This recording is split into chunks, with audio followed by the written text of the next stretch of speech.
नमस्कार प्यारे विद्यार्थियों, आज हम धर्मवीर भारती द्वारा रचित थके हुए कलाकार से कविता का अध्ययन करेंगे। सबसे पहले हम इस कविता को पढ़ते हैं। कविता का शीर्षक है थके हुए कलाकार से। सर्जन की थकन भूल जा देवता, अभी तो पड़ी है धरा अधबनी। सर्जन की थकन भूल जा देवता, अभी तो पड़ी है धरा अधबनी। अभी तो पलक में नहीं खिल सकी, अभी तो पलक में नहीं खिल सकी। नवल कल्पना की मधुर चांदनी, अभी अध खिली ज्योत्सना की कली। नहीं जिंदगी की सुरभि में सनी, अभी तो पड़ी है धरा अधबनी। अभी तो पड़ी है धरा अधबनी। अधूरी धरा पर नहीं है कहीं, अधूरी धरा पर नहीं है कहीं। अभी सौरभ की नींव का भी पता। सर्जन की थकन भूल जा देवता, सर्जन की थकन भूल जा देवता। रुका तू गया रुख जगत का सृजन, रुका तू गया रुख जगत का सृजन। तिमिर में नयन में डगर भूल कर, कहीं खो गई रोशनी की किरण, कहीं खो गई रोशनी की किरण। घने बादलों में कहीं सो गया, नई सृष्टि का सप्तरंगी सपन। रुका रुका तू गया रुक जगत का सृजन, जगत का सृजन। अधूरे सृजन से निराशा भला, अधूरे सृजन से निराशा भला। किस लिए जब अधूरी स्वयं पूर्णता।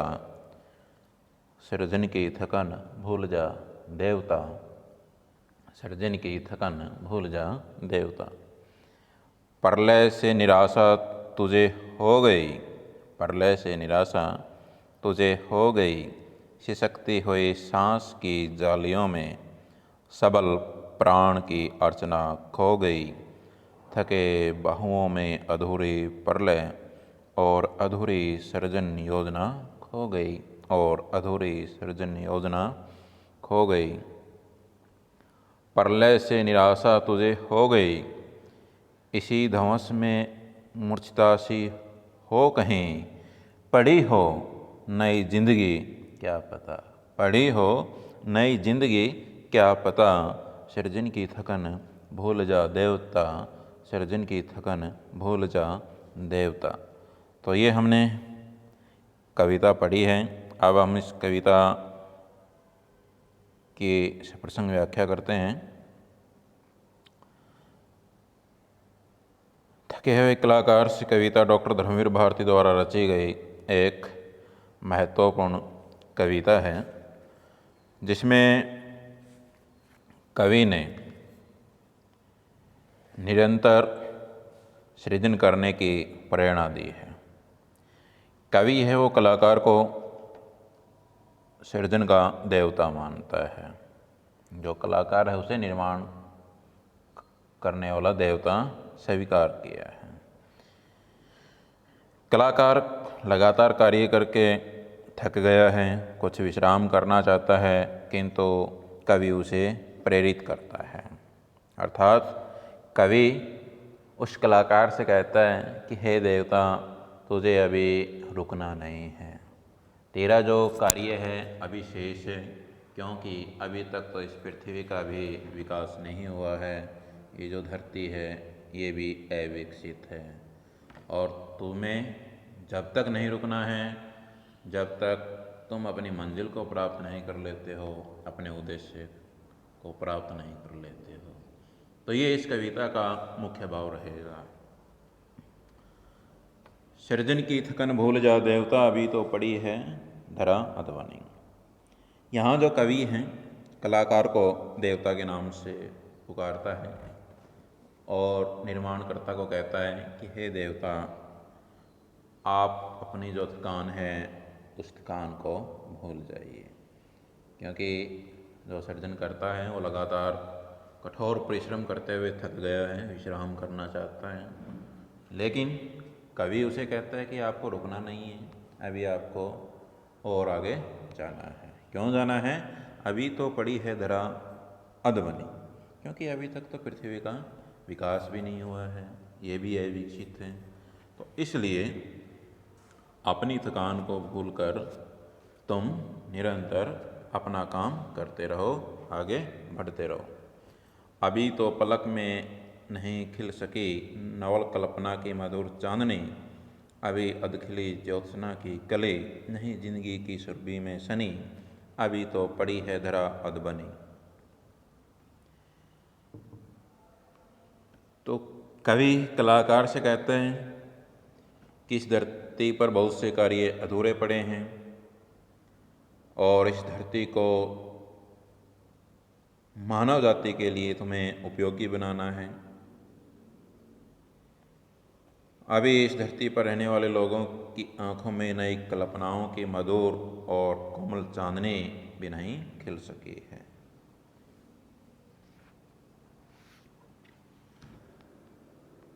अभी तो मानव जीवन में सुख रूपी चांदनी की कली पूर्ण रूप से खिल नहीं पाई, अर्थात धरती पर सुख देने वाले काम अभी अधूरे पड़े हैं।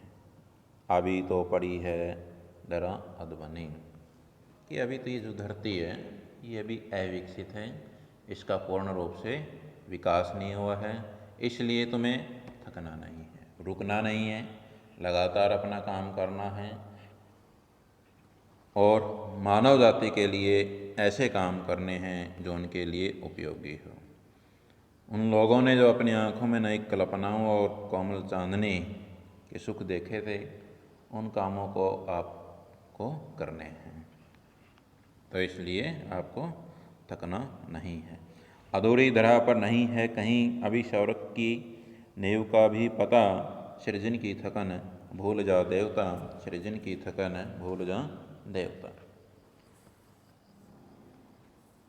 कवि कहता है कि अभी तो ये जो पृथ्वी है ये पृथ्वी अधूरी है।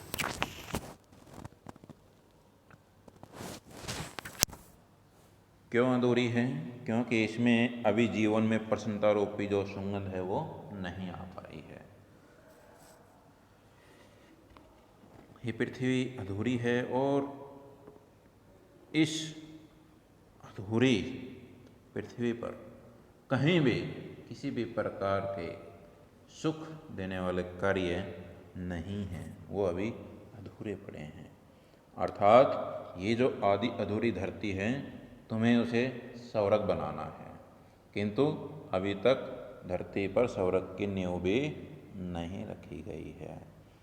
कहने का भाव ये है कि धरती पर स्वर्ग जैसे सुख देने वाले साधनों के निर्माण का आरंभ भी नहीं हुआ है। इसे स्वर्ग जैसा बनाने के लिए तुझे कठोर परिश्रम करना पड़ेगा।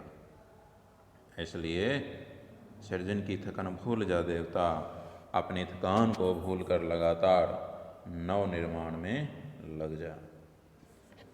तो यहाँ जो कवि है मानवता की भलाई के लिए निर्माण कार्य करने की जो अनिवार्यता है उस अनिवार्यता को दर्शाता है। रुका तू गया रुक जगत का सृजन, तिमिर में नयन में डगर भूल कर। तो कवि कहता है कि यदि तू रुक गया अर्थात थक कर बैठ गया तो ये जो संसार हैं इस संसार के जो कार्य हैं वो अपने आप रुक जाएंगे।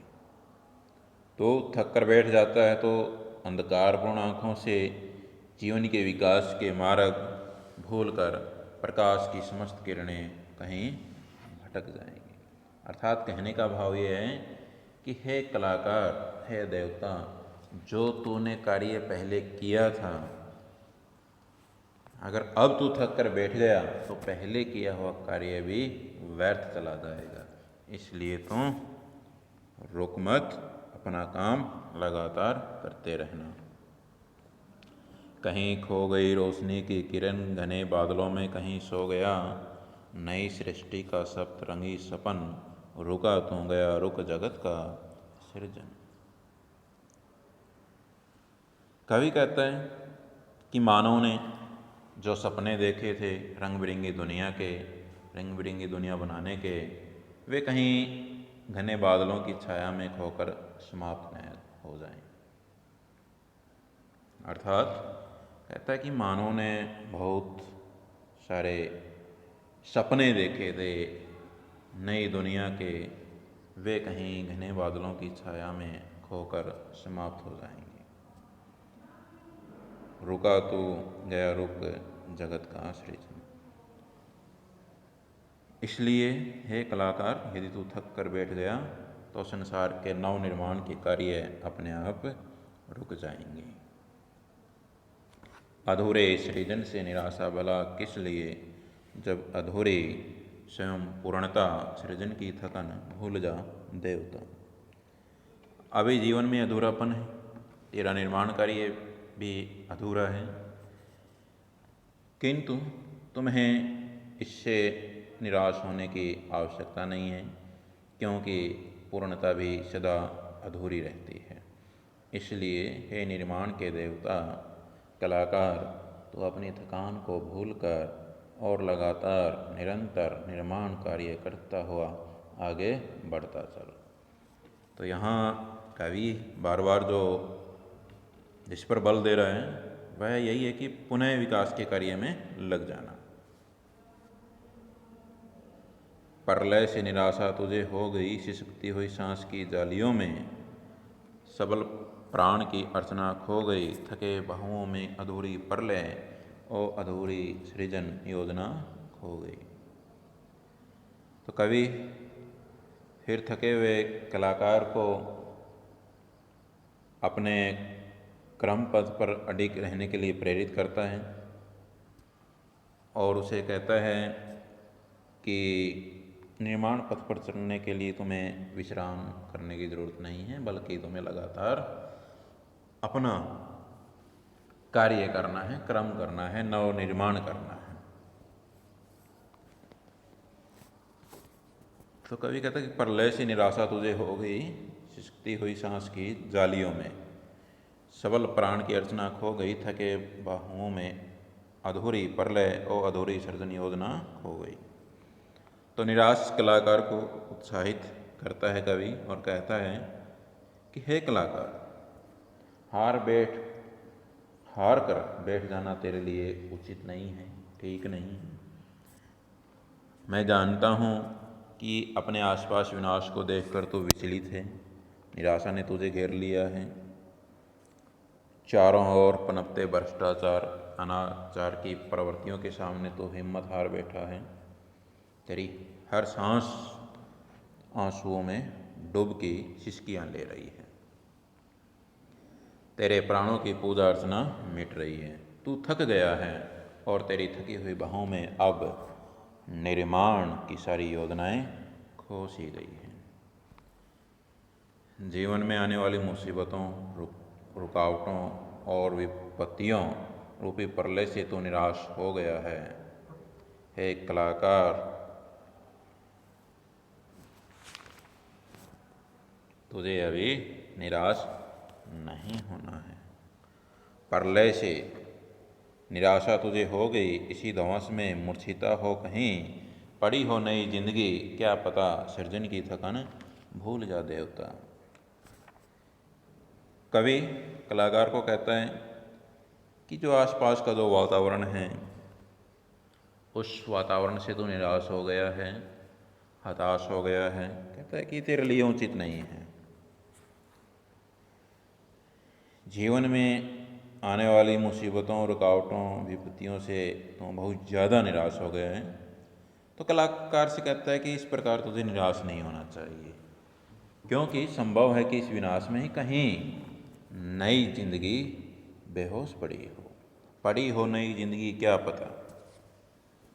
प्रलय से निराशा तुझे हो गई है, इसी धौंस में मूर्छिता हो कहीं, पड़ी हो नई जिंदगी क्या पता। तो कवि इन पंक्तियों में यही कहता है कि हे कलाकार, तुझे निराश नहीं होना चाहिए। पता नहीं कहाँ इसी विनाश के अंदर एक नई जिंदगी बेहोश के रूप में पड़ी हो। सृजन की थकन भूल जा देवता, एक कलाकार है देवता, उठ और अपना जो कार्य है उन्हें साहस के साथ करने में लीन हो जा। अपने पहले किए हुए निर्माण कार्य की थकान को भूल और सारे संसार का निर्माण कार्य को आगे बढ़ाने में अपना हाथ बढ़ा। अर्थात तो सृजन का देवता है तो ही निराश होकर बैठ जाएगा तो संसार का निर्माण कार्य आगे कैसे बढ़ पाएगा।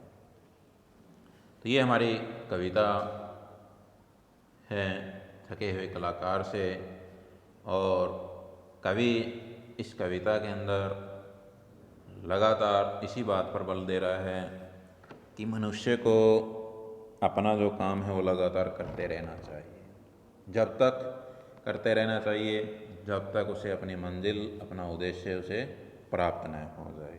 इस कविता का प्रमुख भाव यही है। धन्यवाद।